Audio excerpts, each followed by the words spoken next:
বলছিলেন এমন সময় সুবলের বদন দর্শন করে রাধা বদনের কথা মনে পড়ে গেছে ভক্তের ভগবান শ্রী গোবিন্দ। সুবলের বদন দেখে রাধা বদনের কথা মনে পড়লো কেন? দেখুন, সুবল আর রাধা দেখতে ঠিক একই রকম, কেননা ওনারা ছিল জ্যেষ্ঠত ক্ষুদ্রত ভাই বোন। বৃষভানু রাজা তিন ভাই, বৃষভানু, চন্দ্রভানু, সুভানু। বৃষভানু রাজার কন্যা রায়ধনী, চন্দ্রভানু রাজার কন্যা চন্দ্রাবলী, আর সুভানু রাজার পুত্র হলো সুবল। তো দেখতে একই রকম। সুবলের বদন দেখে রাধা বদনের কথা মনে পড়ে গিয়ে সখাগণকে রাধা বলরামের কাছে দিয়েছে, আর ধেনুবৎসগণকে সখাগণের কাছে দিয়ে সুবলের হাত ধরে আমার গোবিন্দ তিনি কি করলেন? ওরে সুবল গো রিয়া সঙ্গে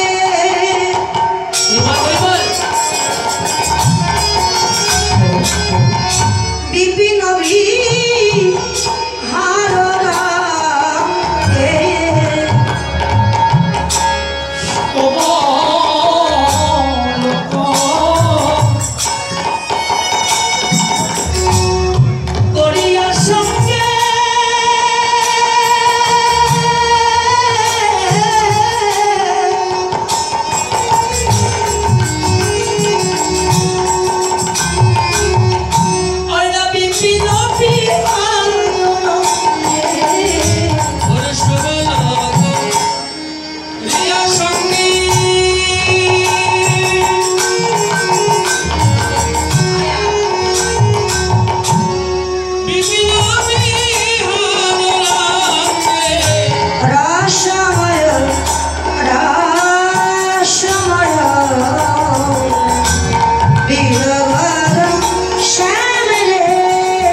রাধাকুণ্ডের তীরে আসি কুসুম কাননে বসি শোভা দেখে অতি অনুপম। শ্রীমতী রায়ধনী জটিলার মন্দিরে বসে আপন প্রাণকান্তের জন্য ফুলের মালা গেঁথেছে। ও আমরা তো মালা গাঁথি গোবিন্দের জন্য, কিন্তু রায়ধনী দেখছে কত সুন্দরভাবে মালা গেঁথেছে দেখুন কৃষ্ণের জন্য। আমরা গাছ থেকে ফুল পেড়ে নিয়ে এসে মালা গেঁথে গোবিন্দের গলায় দিই, কিন্তু রায়ধনী ফুল এনে মালা গাঁথবার আগে ললিতাকে ডেকে বললেন, সখী ললিতা, সব ফুল তো কৃষ্ণ সেবায় লাগে না। লাগে বাবা? সব ফুল যেমন কৃষ্ণ সেবায় লাগে না, মানুষ হলেই সবাই কৃষ্ণ ভক্ত হতে পারে না, অসম্ভব। মানুষ তিন প্রকার বাবা, দেব মানুষ, দানব মানুষ আর মহামানুষ। জগতে মহামানুষ এবং দেব মানুষের সংখ্যাটা কমে গেছে, দানব মানুষের সংখ্যাটা বেশি বেড়ে গেছে কলিযুগে। এরা ভগবান মানতে চাই না। আপনারা বলবেন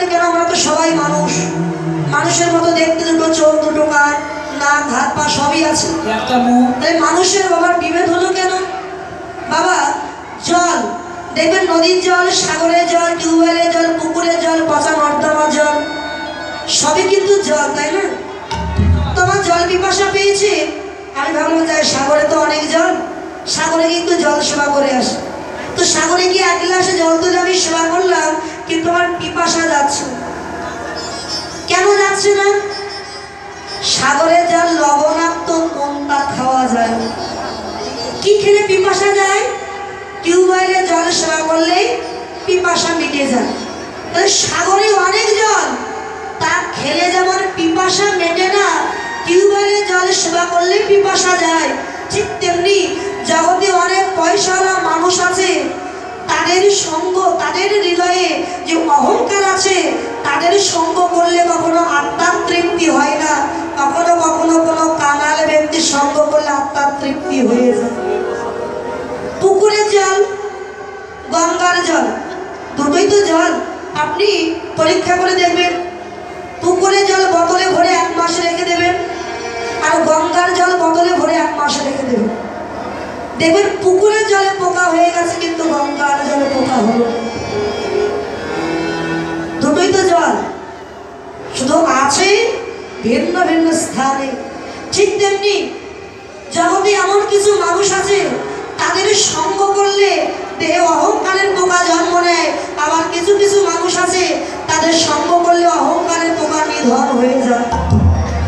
অনেক বড়লোক বাড়িতে গেটের কাছে লেখা আছে, দেখবেন কুকুর হইতে সাবধান। আছে না বাবু? কুকুর হইতে সাবধান, এখানে কি বোঝাতে চাইছে? যে আমার বাড়ি কুকুরের বাড়ি, মানুষ যেন জীবনে ঢুকো না। মহাজন বললেন, বাথরুম ঘর যতই মোজাইক করুন, যতই বিদেশি টাইলস বসান না কেন, সেখানে বাথরুম ছাড়া যেমন কেউ শোয়ার বিছানা করে না, ঠিক তেমনি বাড়ি গাড়ি যতই তৈরি করুন, সেখানে যদি বৈষ্ণবের পদধূলি না পড়ে, ওই বাড়ি গাড়ির কোনো মূল্যই থাকে না।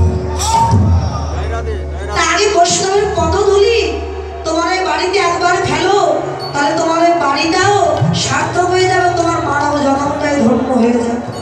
তাই মানব কুলে জন্ম নিলে সবাই কৃষ্ণ ভক্ত হতে পারে না। যার কাছে কাণ্ড জ্ঞান আছে তার কাছে ভগবান আছে, যার কাছে কাণ্ড জ্ঞান নাই তার কাছে তো ভগবান। সেটি কেমন? ওমা, এই যে বাবা ছেলে বসে আছে, বাবা হয়েছে, তা বাবা ছেলেকে ডেকে বলছে, এই রে ভোগাই খোকা, এই রে ভদু, হ্যাঁ এই ভদু, ওই যে ভদ্রলোক আসছে, ওই ভদ্রলোক আমার কাছে 10,000 টাকা পাবে। হ্যাঁ, এসে যদি বলে তোর বাপ কোথায়, তুই এক কথায় বলবি বাপ বাড়ি। তোমার তুমি জ্যান্ত বাবা বসে আছো, কি করে বলবো বাপ বাড়ি নাই? এই আমি যা শিখিয়ে দিয়েছি তুই তাই বলবি। এখন ছেলেকে বসিয়ে রেখে বাবা ঘরে গিয়ে শুয়ে পড়েছে, তো কাঁথা গায়ে দিয়ে শুয়ে পড়েছে। কাঁথা ছেলের তো না, ওদের সেলাই করতে হয়, তো মানুষটা একটু লম্বা, কাঁথাটা একটু ছোট। যখন মাথা ঢাকতে যায় বাবা, 2খানা পা বেরিয়ে যায়, আর যখন পা ঢাকতে যায় মাথা বেরিয়ে যায়। তখন ভদ্রলোকটা মাথা ঢাকিয়ে শুয়ে আছে, কিন্তু ঘরের দরজা দিতে মরিনি, 2খানা ঠ্যাং ঠিক দেখা যাচ্ছে। এখন ঘরের মালিক এসে বলছে, আরে বলো, এই বলো, এই মাসিমা বললি বল, জ্যাঠামশাই বল, জ্যাঠামশাই, এই তোর বাপ কোথায়? বাপ বাড়ি নেই। তো বলছে বাপ বাড়ি নেই। আচ্ছা বেশ, বাপ বাড়ি নেই। হঠাৎ দেখছে ঘরের ভিতরে 2খানা ঠ্যাং দেখা যাচ্ছে। এই বধু, ও ঠ্যাং কার? বধু বলে শুধু ঠ্যাং, বাবা নাই, বাবা ঠ্যাং রেখে চলে গেছে। বাবা ঠ্যাং রেখে চলে গেছে। যেমন শুধু ঠ্যাং বাবা নাই, জগতে কিছু মানুষ আছে শুধু মানুষ, কাণ্ড জ্ঞান। 10তলা বাড়ি থেকে মিঠুন চক্রবর্তী লাভ মেরে ছুটছে, মরল না, এটা বিশ্বাস করে। খালি হাতে ঘুষি মেরে 50 জনকে মেরে ফেললো, এটাও বিশ্বাস করে। কিন্তু ভগবান আছে এদের বিশ্বাস করে। ভক্তির অভাব, এই জন্য মানব কুলে জন্ম নিলেই সবাই কৃষ্ণ ভক্ত হতে পারবে না। পশুবর্তী মানব জাতি করছে রে পালন, অজ্ঞানতার অহংকারে পরিপূর্ণ মন, পাপপূর্ণ ভালো মন্দ পশু জানে না, এই মানব জাতি জেনে তাহা কিছু মেনে চলে না। ইউনিভার্সিটি ডিগ্রিদের আছে কত শত, তথাপিও চলন বলন যেন মূর্খের মতো। বাদরের আদর বেশি হচ্ছে সারা দেশে, পিতামাতার সেবা ছেড়ে কুকুর কিনে বসে। এমন কিছু মানুষ আছে বিশ্ব চরাচরে, হৃদয় ভরা নোংরা তাদের ভদ্রবেশে ঘোরে। ভদ্রবেশে ঘুরলে দেশে মানুষ বলে না, মানুষ হবে জানবে যেদিন জ্ঞানের চেতনা। অসৎ ব্যক্তির অর্থ শক্তি যাচ্ছে কত বেড়ে, সৎ ব্যক্তি কাঙাল বেশে রাস্তায় রাস্তায় ঘোরে। আধা পদ কয় ওরে মানুষ, পশু ধর্ম ছাড়ো, মানুষ যদি হতে চাও আগে মানুষের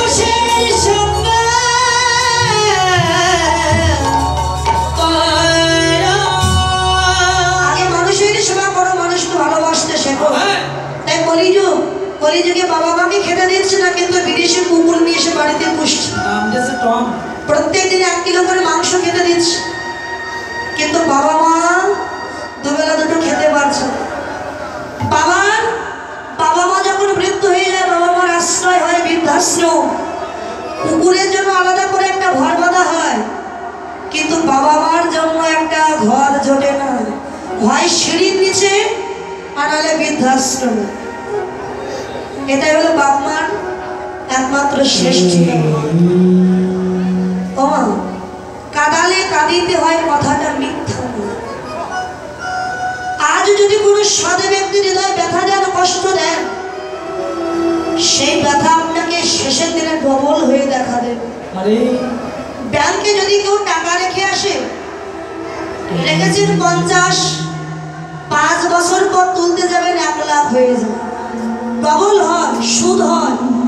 ঠিক তেমনি যদি কোনো সন্তান পিতা মাতার মনে বা সৎ ব্যক্তির হৃদয়ে ব্যথা দেয়, ওই ব্যথায় একদিন না একদিন আপনাকে ডবল হয়ে সুদে আসলে দেখা দেবে। আজকাল তো কলিযুগ বাবা, এখন কলিযুগে পিতা মাতার আর কোনো জায়গা নেই। স্ত্রী পেলে আর বাবা মায়ের দরকার হয় না।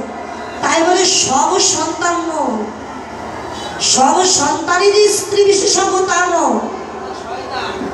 কিছু কিছু আছে, হয়তো 100 ভিতরে 80% স্ত্রী বিশেষজ্ঞ আর 20% পিতা মাতার ভক্ত। কিন্তু বেশিরভাগ স্ত্রী পেলে বাবা মায়ের কথা ভুলে যায়, কিন্তু বাবা মা যে আমার জন্য কি করেছে ওই সন্তান যদি একবার ভেবে দেখে, ওই বাবা মাকে মাথায় করে রাখতে হবে। সেই বাবা মাকে আজ আমরা সম্মান দিই। বাবা হলো ছাদ আর মা হলো পিলিয়া।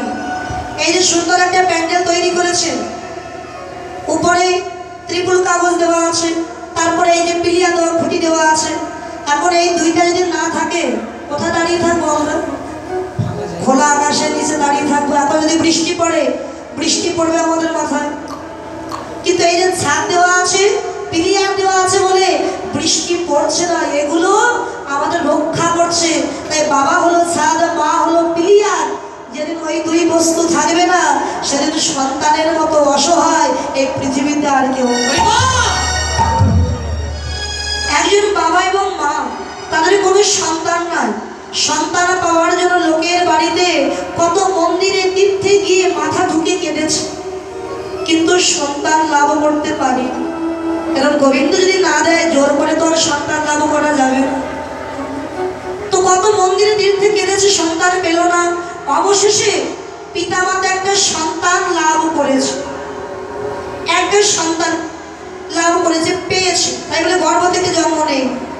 এখন পিতামাতা সন্তানকে মানুষ করছিল, মানুষ করতে করতে তার মা মারা গেল।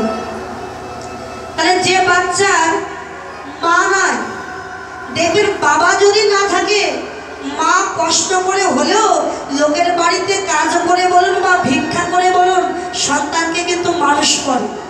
কিন্তু যার মা থাকে না, বাবা কি পারে সন্তান মানুষ করতে? তো বাবা খুব কষ্ট করে সন্তানটিকে মানুষ করেছে।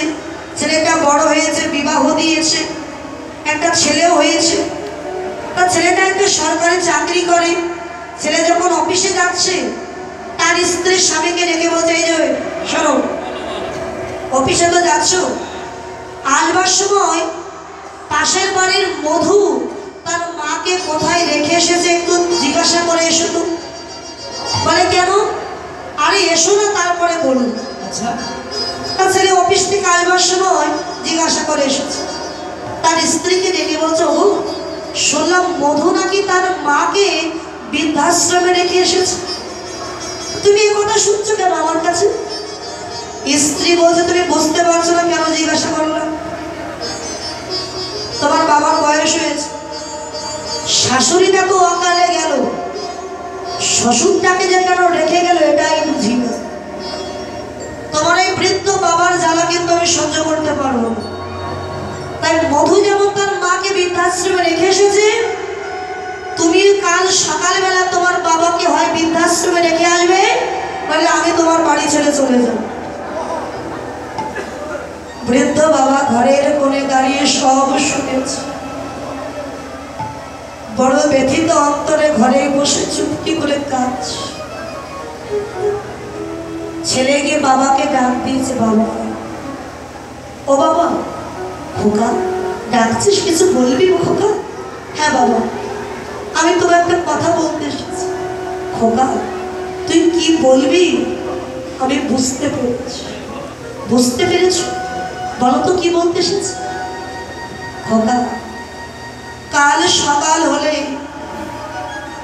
তুই আমায় বৃদ্ধাশ্রমে রাখতে যাবি, তাই বলতে এসেছিস, তাই না খোকা?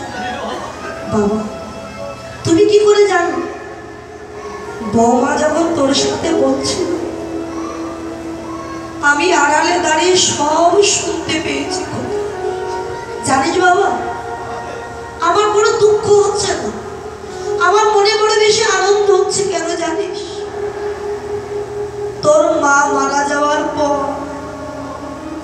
আমি বড় একা হয়ে গেছি, বড় অসহায়। তুই চলে যাস অফিসে, নাতি চলে যায় স্কুলে, বৌমা সংসারের কাজে ব্যস্ত থাকে, আমি একা বৃদ্ধ মানুষ, সংসারে আমার মন বসে না। এই পৃথিবী কেউ আমার চিন্তা করুক বা না করুক,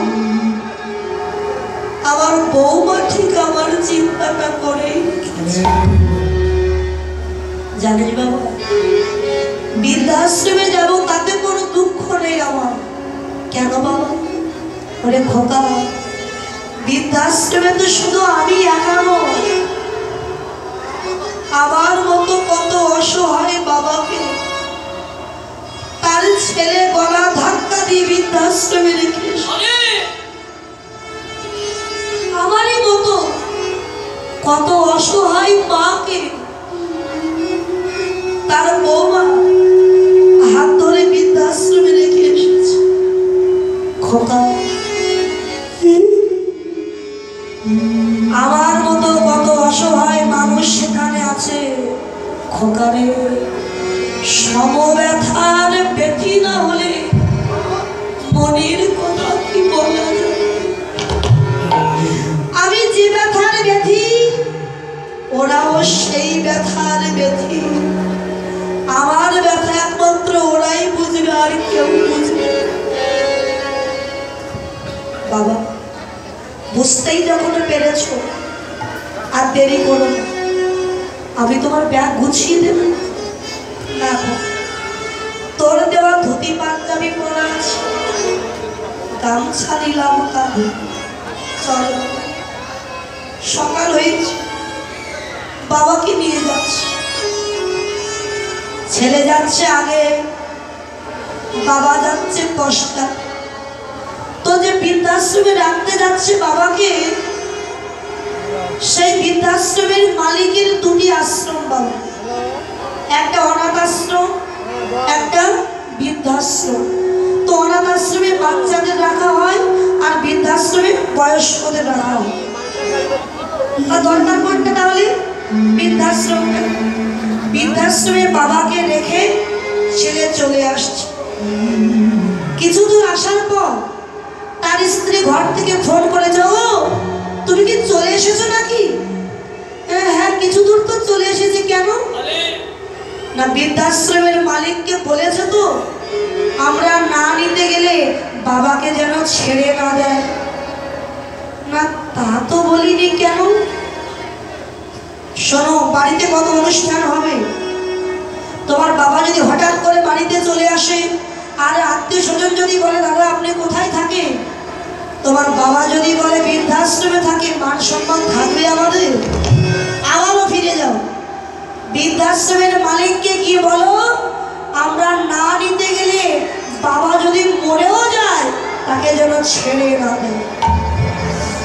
ছেলেটি আবারও গেছে বৃদ্ধাশ্রমে, গিয়ে একটা অদ্ভুত বস্তু লক্ষ্য করলো। কি জানো? বৃদ্ধাশ্রমের মালিকের যে চেয়ার, সেই চেয়ারে তার বাবা বসে আছে, আর নিচে চৌকিতে বৃদ্ধাশ্রমের মালিক বসে দুইজনে গল্প করছে। ছেলে গিয়ে ডাক দিয়েছে, বাবা, ও বাবা, খোকা তুই ফিরে এলি কেন বাবা, কিছু বলবি? হ্যাঁ বাবা, আমি একটা কথা বলতে এসেছি। তার আগে তুমি একটু ঘরের ভিতরে যাও তো, আমার আলাদা কথা আছে না। বাবা ঘরের ভিতরে গিয়ে দরজা বন্ধ করে দিয়েছে। বৃদ্ধাশ্রমের মালিক বলে, খোকা কি বলতে চাও তুমি? দেখো, আমি একটা কথা বলতে এসেছি, সেটা না হয় পরে বলবো, আগে আপনি আমাকে বলুন, আজকের আগে থেকে আপনি কি কখনো আমার বাবাকে চিনতেন? কেন খোকা? না আপনার চেয়ারে আমার বাবা বসে আছে আর আপনি নিচে চৌকিতে বসে দুইজনে গল্প করছেন, আপনি কি আমার বাবাকে চিনতেন? বৃদ্ধাশ্রমের মালিকটি কেঁদে ফেলল। খোকা তুমি আমার কাছে কিছু জিজ্ঞাসা করো না, আমি কিছু বলতে পারবো। কেন পারবেন না? না আমি বললে তুমি এই ব্যথা সহ্য করতে পারবে না বাবা। আমাকে বলুন, এমন কি কথা যেটা আমি সহ্য করতে পারবো না? বলুন আমাকে। জানো বাবা, আজ থেকে 25 বছর আগে তোমার ওই বাবা মায়ের কোনো সন্তান ছিল না। একটা সন্তানের জন্য কত মন্দিরে কত তীর্থে গিয়ে কেঁদেছে, সন্তান হলো না। অবশেষে একটু সন্তানের বদলে বাবা ডাক শোনার জন্য আর মা ডাক শোনার জন্য তোমার বাবা মা আমারই অনাথ আশ্রমে এসেছিল একটা বাচ্চা নেওয়ার জন্য, দত্তক নেওয়ার জন্য। এতগুলো বাচ্চার মধ্য থেকে তোমার বাবা তোমাকেই দেখে পছন্দ করেছিল। আমি তোমার বাবাকে বলেছিলাম, দাদা এক গাছের ছাল কোনোদিন আরেক গাছে জোড়া লাগে না, এই বাচ্চা আপনাকে বড় হলে খেতে দেবে না। তোমার বাবা আমার হাত ধরে কেঁদে বলেছিল, দাদা বড় হলে খেতে দিক বা না দিক, আমি মারা যাওয়ার পরে আমার মুখাবৃত করবে আমাদের সন্তান, আমার ক্রিয়াকর্ম তো করবে। আজকে বিধির কি বিধান, তোমার মতো অনাথকে তোমার বাবা একদিন রাজপ্রাসাদে তুলে নিয়ে গিয়েছে। আজকে সেই তোমায় কত কষ্ট করে মানুষ করলো, আর তুমি তোমার অসহায় বৃদ্ধ বাবাকে আমার এই বৃদ্ধাশ্রমে দিয়ে গেলে। হায় রে বিধি, এটাই তোমার লীলা। ছেলেটি ছুটতে ছুটতে বাবার কাছে গিয়ে দরজায় ধাক্কা দিচ্ছে, বাবা দরজা খোলো, দরজা খোলো বাবা, আমি ভুল করেছি, আমি অন্যায় করেছি, একবার বাহিরে এসো। বাবা দরজাটিকে খুলে দিয়ে ছেলেকে দেখে বলে, খোকা কাঁদিস না বাবা, চলো তুমি বাড়ি চলো, আমি অন্যায় করেছি, তুমি বাড়ি ফিরেছ। না বাবা, আমি আমি আর ওই মায়ার সংসারে ফিরে যাব। মায়ার সংসারে দেখলাম দুঃখ ছাড়া, কষ্ট ছাড়া সেখানে আর কিছু না। খোকা, একটা কথা বলবো রানী। বলো কি কথা? যেদিন শুনবি তোরে বাবা মারা যাওয়ার পথে মৃত্যু শয্যায় পড়ে আছে, সেদিন একবার হলেও আমাকে একটু দেখতে আসিস বাবা। যখন দেখবি আমার প্রাণ পাখিটা চলে যাবে, আমার পাশে বসে সেদিন কি করবি জানিস? খোকারে, সেদিন শেষবারের মতো আমার কর্ণমূলে মধুর কৃষ্ণ নাম ও তুই শোনাইয়ে শোনাইয়ে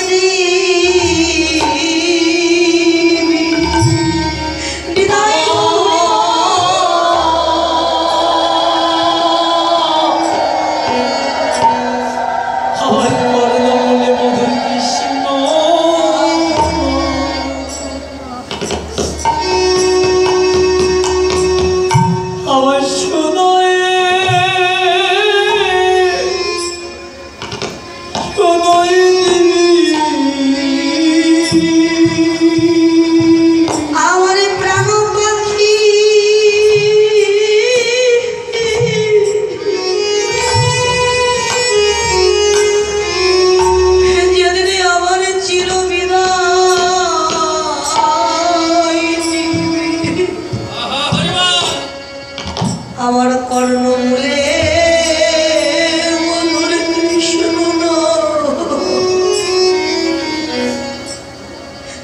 তুই শোনাইয়ে শোনাইয়ে দিবি আমার প্রাণ পাখি।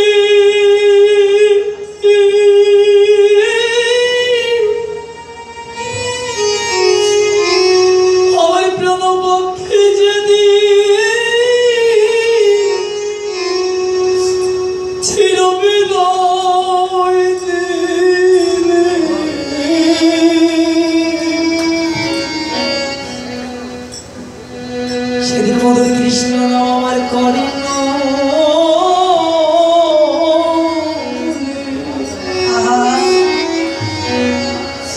কর্ণ বলে শোনায় শোনায়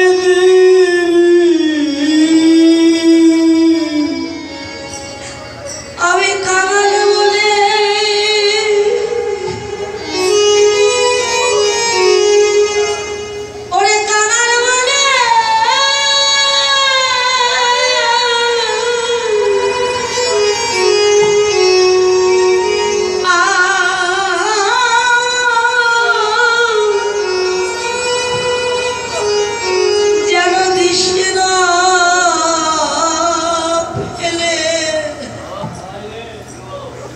খোকারে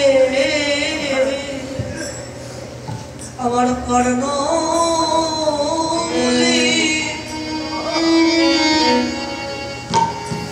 ওরে কর্ণ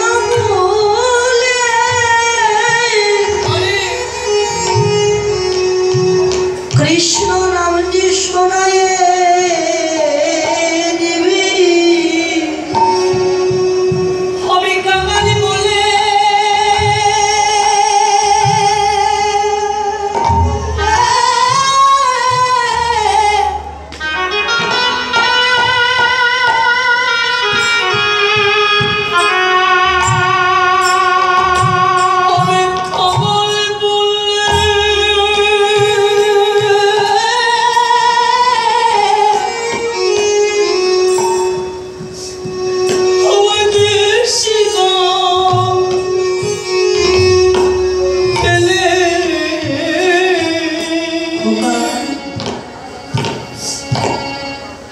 মধুর কৃষ্ণ নাম করেন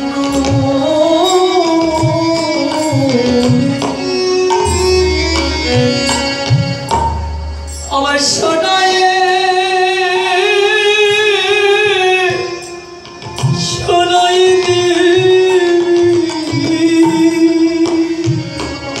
ওখানে আমার প্রাণ পাখিটা যখন বিদায় নিবি সেদিন তুই আমার সর্বঙ্গে চন্দন দি